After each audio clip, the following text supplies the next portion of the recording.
Hey church family, thank you so much for joining us for today's daily devotional. We're going to pick right back up where we left off yesterday in John chapter 11, and we're going to be looking at verses 20 through 22. And so just to let you know what we talked about yesterday and then what's transpired so far, Jesus' close friend Lazarus has died. He has kind of taken his time going there. If you followed along with us yesterday, you saw that.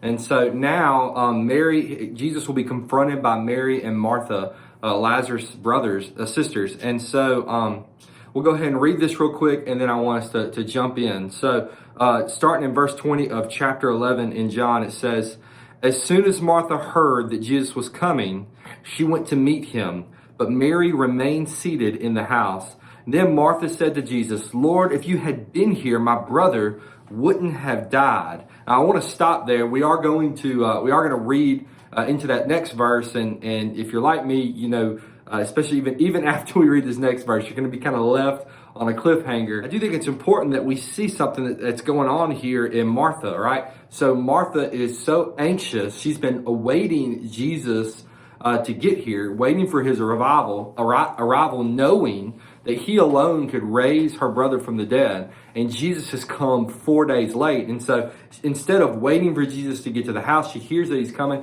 and she takes off running, right? And so we don't know if she's upset or she's happy, or we don't know. I think we know she's not excited. She's not happy.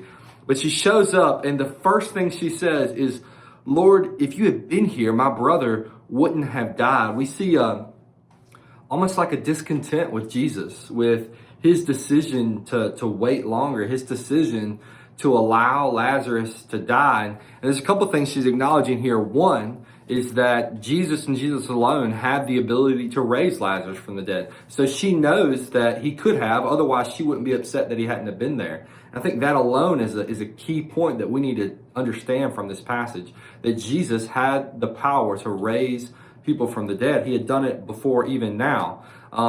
But then also, I think on Martha's side, we see that she's upset, and what we'll find is Jesus doesn't rebuke her. And I think that's important for us to understand, is that at times we don't understand why God does the things that he does, right?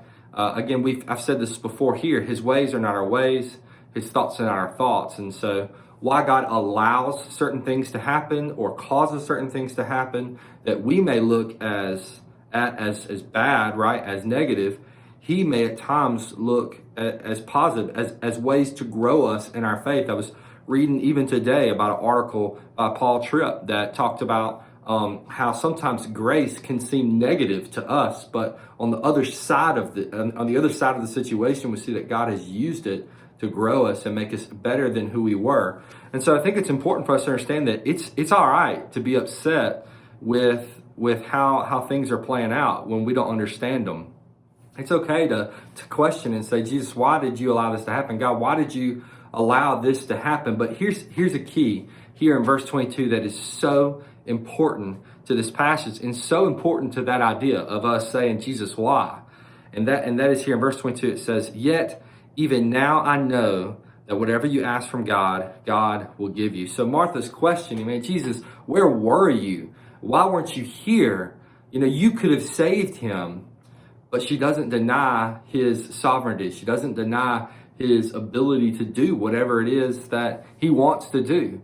She doesn't deny that Jesus ultimately is still in control, that God is still in control. And that's what we need to understand as we kind of walk through our day-to-day life, is that even though we may not understand the circumstance, we may not understand what's going on, that doesn't mean that God is not in control. And so I hope that you'll live today with that in mind. I just want to give you a couple of questions to help you ponder that and help maybe drive home that point and that idea.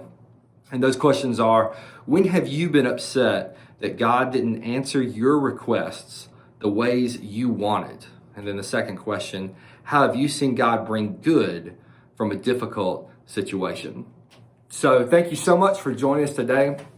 Hope you'll take a moment and look through those questions and really dig deep in yourself and look at those times when God hasn't always given you exactly what you wanted, but then be reminded of the times that perhaps what you wanted wasn't what was best for you and didn't bring God the most glory. And so I hope that you'll wrestle with that today and live today with that in mind. Thank you so much for joining us.